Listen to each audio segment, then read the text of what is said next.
Do you crave better self-esteem and confidence, but struggle to silence your anxiety, fears, and insecurities? If so, welcome to the sisterhood of fellow travelers on the path to reclaiming their self-confidence and happiness. I'm Jennifer DeBellis, award-winning author, speaker, and assault survivor. I spent the past few decades helping young women like you overcome fear, self-doubt, and trauma to reclaim their joy and self-worth. I cannot wait to share the secrets I learned on my own healing journey and help you restore your inner warrior as I show you the skills and tools you need to save your own broken world. If you're ready to empower your inner warrior to overcome fear, doubt, and anxiety, turn off those distractions and tune in to this episode. Today I want to talk to you more about Exodus and our departure from an old way of life and thinking. Like I mentioned last episode, I've lost a lot of time wandering around aimlessly in my own wilderness before I figured out I need to just step into the promised land where I learned how to live to my fullest. If you no longer want to remain a slave to your fears, doubts, unresolved trauma, and the anxiety that these cause, this episode and mini-series is for you. In today's episode, we'll continue to explore what it means to experience an exodus in our personal lives. We'll talk more about the biblical exodus and how it connects to our own journey to freedom. And we'll unpack some additional strategies to stop wandering around aimlessly in the wilderness of our darkest hours and exodus. Last episode, we talked about the biblical record of the Israelites' exodus that lasted 40 years. When I ended this episode, I left you with some homework. I asked you to consider if you wanted to remain a slave to your fears, doubts, anxieties, and old trauma, or if you were ready to put in the work to stop wandering around aimlessly in the wilderness of your darkest hours. If you tuned into my previous series on wilderness mentality, you'll recall me talking about the importance of learning to navigate our internal and external spaces. That there's a time to be still, a time to plan, a time to clear that path, and a time to move. During the wilderness series, my thoughts kept returning to this word exodus. Exodus is a Greek word. The prefix ex stands for out of. And hodos, H-O-D-O-S, means path, road, or a way. So I'd like to explore this pathway or road concept that leads us out of a current place or situation and into a place or situation that we have been hoping for, that we need, that is part of that goal, that end game that we, have talked about in other episodes. So when you hear scholars and even preachers talk about the biblical story of Exodus, it's usually centered on how the Israelites wandered the desert for 40 years, encamping just beyond the promised land, like just on the outskirts of the promised land, this place that was their promised and destined homeland. It was their inheritance, this land that, according to the stories, was filled with milk and honey and all of the blessings that these slaves, remember they were slaves being freed out of Egypt and trying to start their life in freedom. And they spent 40 years just wandering and setting up camp and moving and setting up camp right outside of this promised land. So there are several things that scholars and preachers can't agree on when it comes to the reasoning behind this wandering. But one of the things that they can agree on is that these individuals who were once enslaved people couldn't get their thinking right and their lifestyle in order to enter the promised land. So they lacked faith and instead put their trust in these spies and these scouts that they sent out into the promised land to kind of be like, okay, you go scout it out. Like, check it out. Tell us, like, what are these people like? And what is the land like? And, what are we up against? And these individuals came back and they had all of these terror-filled negative accounts. They're giants. It's going to be impossible. We can't do it. And out of the 12 individuals who were sent to spy and scope it out, 10 of them were saying, all these negative things. And so the interesting thing here is that these Israelites refused to believe in their God's promise despite their firsthand experiences with everything he had fulfilled so far to bring them out of Egypt and into this place. You have to think about all the different things that we talked about, a few of them in the last episode. But I mean, just imagine this like Red Sea, this big body of water opening up so that the people can pass through, and however you want to interpret that, as being like that's literally, realistically what happened, or skeptics who are like, well, maybe there was a drought, there was, whatever. But there are literally records of the Israelites passing through safely, and then those who were on their tail, the Egyptians who were trying to come and, having second thoughts like, oh, why did we free them? They ended up being swept up into these waters, and they were, drowning. They were unsuccessful with that quest. And so however you want to look at that, these individuals saw that, then they're living in the wilderness and they're seeing all of these provisions being provided for them. They're, again, they're experiencing different things. I don't want to lose myself in that rabbit trail right now, but they're experiencing all of these different promises, even the manna coming from the sky. The provisions of food are even literally just landing, just airdropping, like in the Hunger Games, just airdropping right into their life. And they still doubt. And that doubt kind of leads them to be rebellious and not do some of the other stuff that they needed to do to, again, get their thinking and their lifestyle ready to move into this new life. So they accepted this voice of those 10 who were negative, fear-filled, sharing these, terror stories. They were faithless people. They allowed that to sway their thinking, despite what they've already experienced firsthand and what they already knew to be the promises that were given to them. You have to remember, they were slaves who were finally freed only to wander in the wilderness for 40 years. That's 2 life sentences in prison. Not 1, 2. 2 20-year life sentences as if they were prisoners in jail. 40 days is a season. 40 years is a lifestyle choice. They ultimately accepted this double punishment when they stayed stuck in that wilderness, and they just continued to wander around and live in fear and doubt when everything that they wanted and everything that they needed was on the other side of that wilderness. And isn't that the way of the current world and the way that we often find ourselves living out life? There's so much focus on the negative outcomes and the impossibilities that lead all of the masses, most of us included, to lose hope in our own abilities and to forget the positive outcomes we've already experienced.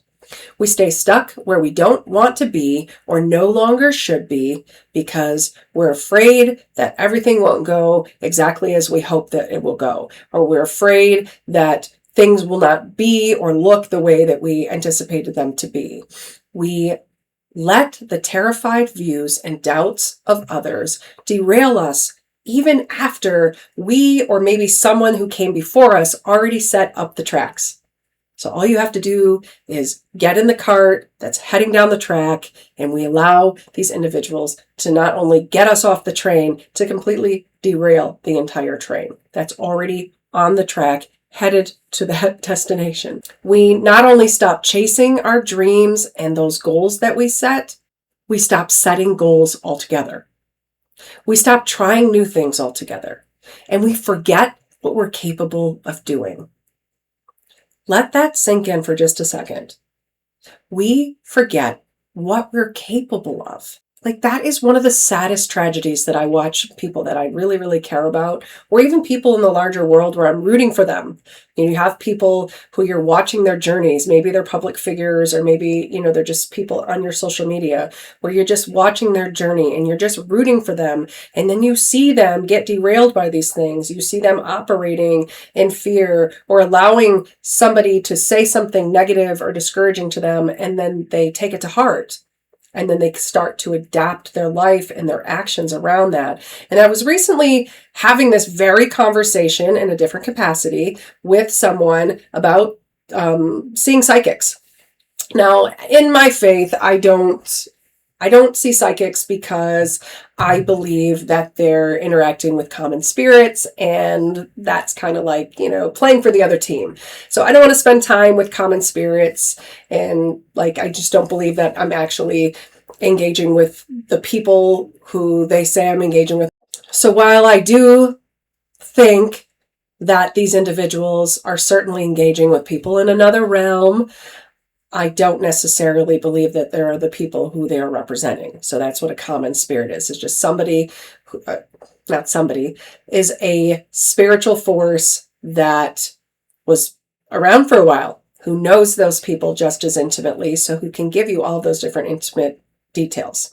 But more importantly, when the individual said, "Hey, I'm having my friend who's a psychic come over. She's going to do some readings. I know you're not into that thing because, it's blah, blah, blah." She said a whole bunch of stuff. And then it dawned on me, she doesn't really understand my deeper reasoning behind not wanting to have a reading done. So I am an individual who has the gift of discernment. I do have visions, and sometimes I know exactly how something might play out that's in the very near future. Sometimes I don't know what to do with that information. Was that was it a vision? Was it a dream? What was it? And I just have to wait that out. And that has become regular life for me. But as somebody who has these gifts, I have no need or interest in allowing someone else to look into and then interpret my past, my current life, and certainly my future. A psychic is still a person with their own biases, outlooks, and their hierarchy of priorities. So what they may see as positive or negative might not even be significant to me. It might be something that I might see in a completely different way because of my own perspective. So it's not that I don't welcome people's insights into my life, but I would more realistically seek out advice or insights or discernment from somebody who I already trust and know very well, and they know me very intimately. So that if they are getting some type of insights or they have some type of discernment that they believe came from their own brain or that they believe is coming from this higher power, that they're invested in me already, that those insights or that discernment will align with what they already know about me.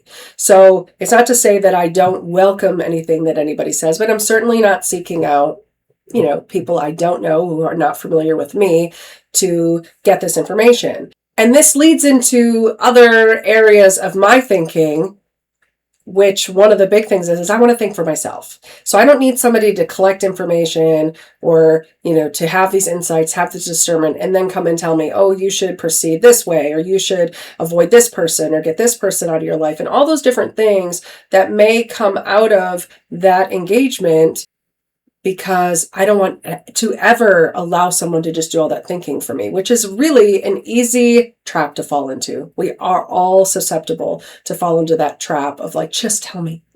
Just tell me what the future looks like, and just tell me what path to go on, and just tell me what to do. And life doesn't work that way. It doesn't come with that kind of manual, and someone could give you all of those things and be completely off because, again, their biases, what they're seeing, and how they're interpreting that stuff is not necessarily exactly what you would find the most beneficial route or the most beneficial decisions. So if you're not aware, I teach higher ed, different writing and communications and English classes. And one of the things that I spend a lot of time trying to dismantle and then rebuild in my students' practices is thinking for themselves. Is collecting everything and taking everything under advisement, is knowing how and when to fact check, where to get sound information, and then to bring that all together and then make your own judgments. You have a brain, and you can continue throughout your life to strength train that brain in that thinking to then where you're never allowing someone to make those decisions for you. You're never allowing someone to do all the thinking, tell me what I need to know, what do I need to focus on, and tell me what path to take. That you just get to a point where you realize that you are the most qualified person to make those decisions for yourself. So let's take a hypothetical here. Say you are in an Exodus season and you're moving. Moving is hard. Moving is a lot of work. Change is hard. But the benefits are we don't want to stay where we're not supposed to be anymore, or we don't want to be anymore, or that maybe we've outgrown that, or it's no longer safe, or it's no longer filling the purpose or filling the needs that we have in this season, in this time of our life. So we say, like, I have to make a change. I have to move. And the benefits far outweigh the negatives. Of course, there are going to be things that we cannot carry into this new space. There will be things that die or die off on our way to this new space. Old ways of thinking, old ways of doing things, old ways of maybe carrying ourselves, old goals, just etc., etc. Fill it in. How will we know if something is even right for us, though, if we don't even check it out for ourselves? And that's the part right there. If we never take the first step into just trying it, we will never even know what we're missing. We won't know either if that isn't the right thing for us.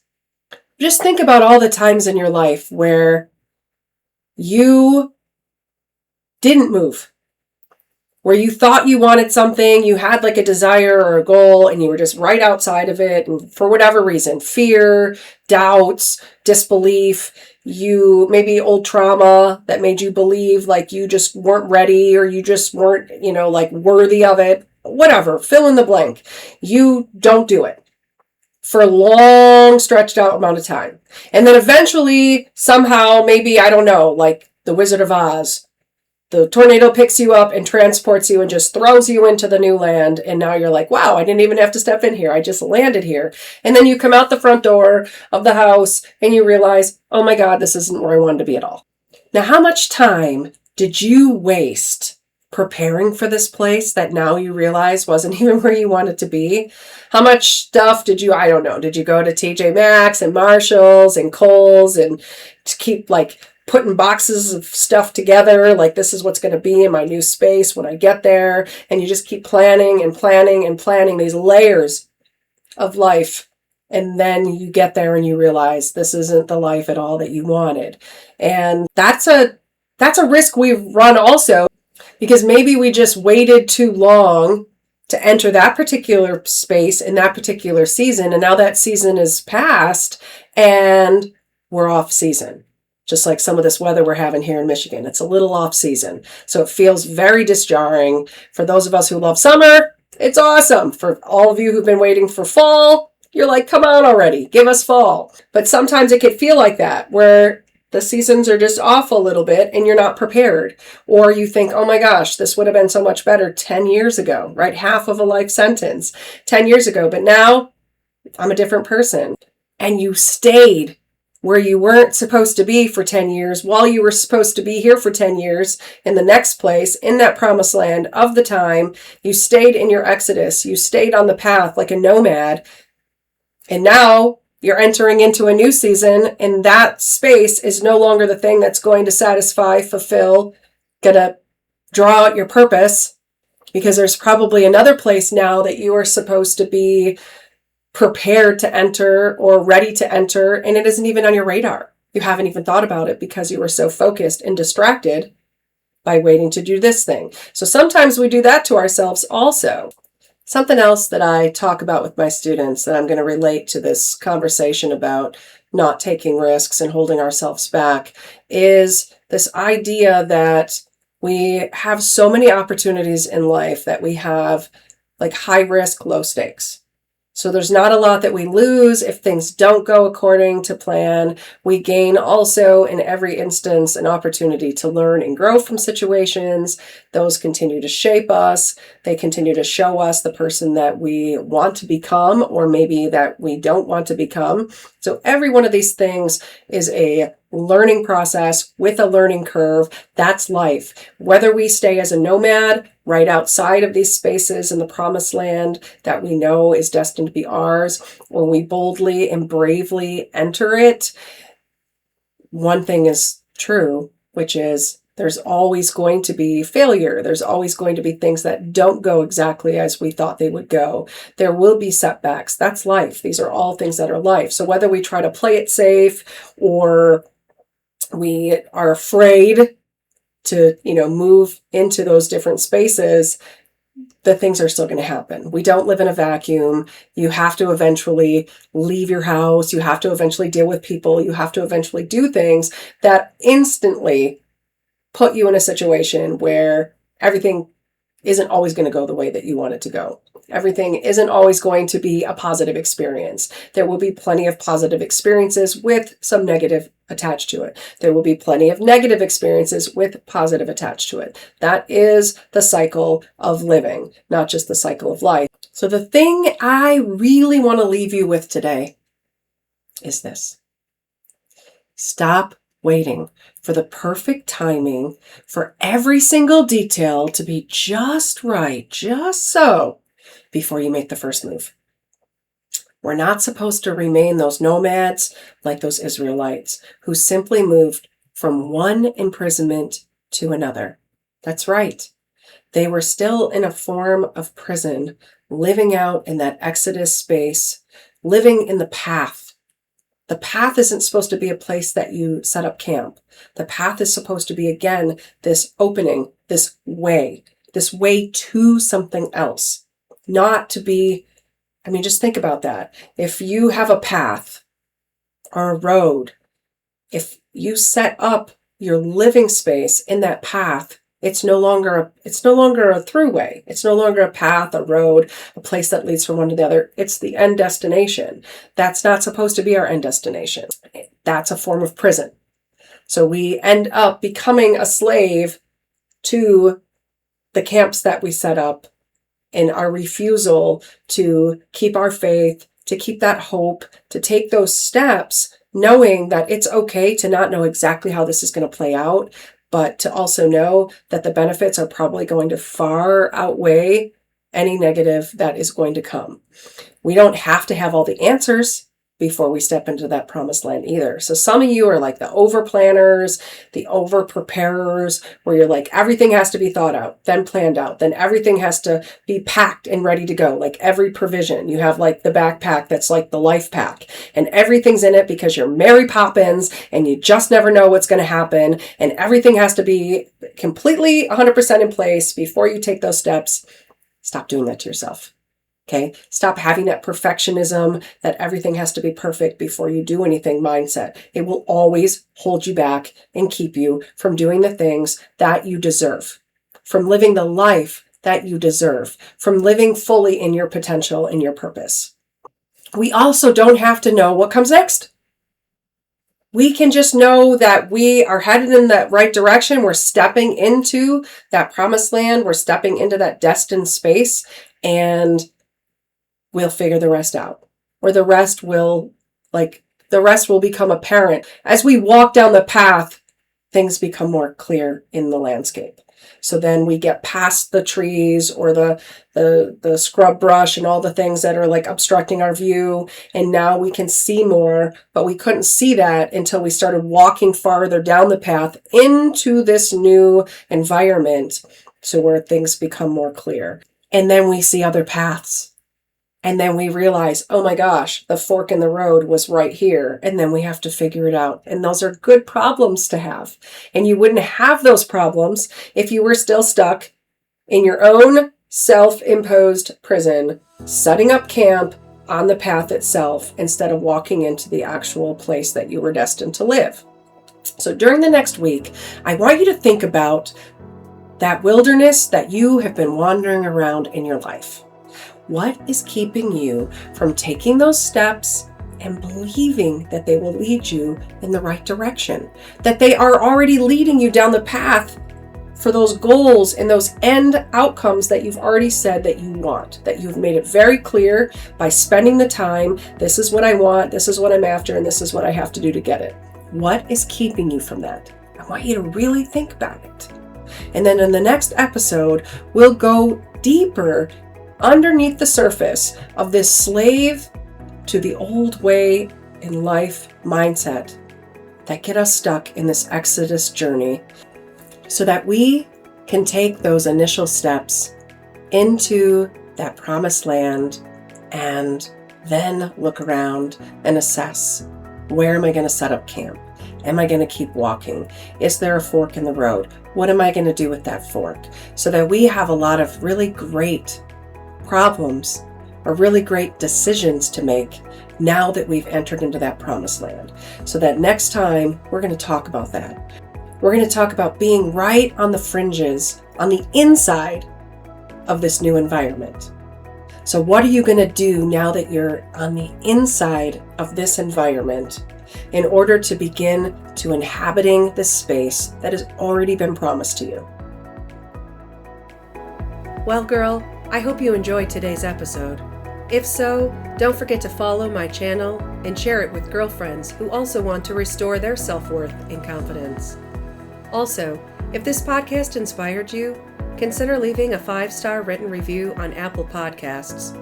And as you go through your day, may your empowered spirit, heart, and mind guide you. Catch new episodes every Friday. Ciao.